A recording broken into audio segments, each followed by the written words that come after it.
Hey, here we are for another video in the happiness series. In this one, we're talking about who is actually in control. Who is in control of your life?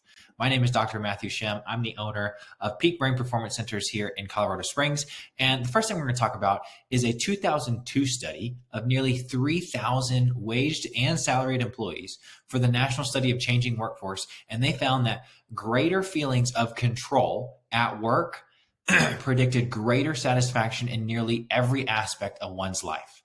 Their family, their job, relationships, and so on. People who felt in control at work had lower levels of stress, work-family conflict, and job turnover. And interestingly enough, psychologists have found that these gains in productivity and happiness and health and all that have actually little to do with how much control we actually have. So it doesn't matter if you're the boss or you're an employee. It doesn't matter how much control we actually have, and more so to do with the control we perceive we have. So once again, we experience the world. How we experience the world is based largely on our own personal mindset. How cool is that? In another study of 7,400 employees, they found that employees who felt they had little control over deadlines imposed by other people had a 50% risk of coronary heart disease relative to their counterparts. Another interesting thing, right?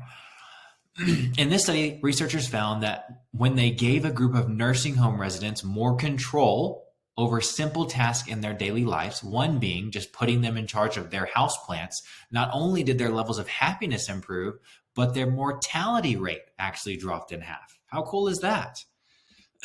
Next thing we're talking about is something called emotional hijacking. In this study, and what we're really talking about is why are certain people resilient to stress while others are so easily debilitated by it. This is one of the big reasons that I wanted to get across in this series, because what provoked me to even make this series is after dealing with patients with autoimmunity and seeing how stress is oftentimes so debilitating for these patients.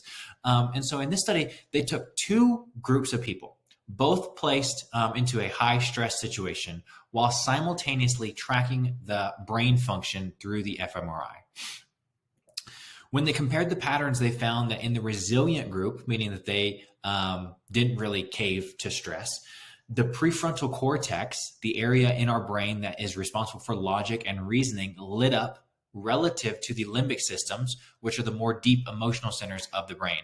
And whenever we had the people who were easily debilitated by it, the reverse occurred. And it actually, the limbic centers lit up relative to the prefrontal cortex.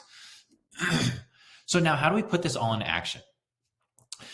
First off, I want you to write out all your stressors, every stressor that you think about in your daily life, your daily challenges, your goals, and then separate them into two separate categories, things that you have control over and things that you don't. The point here is to tease apart the stressors that we have to let go of because they're out of our hands, while at the same time identifying the areas where our efforts have a real impact so that we can then focus our energy accordingly.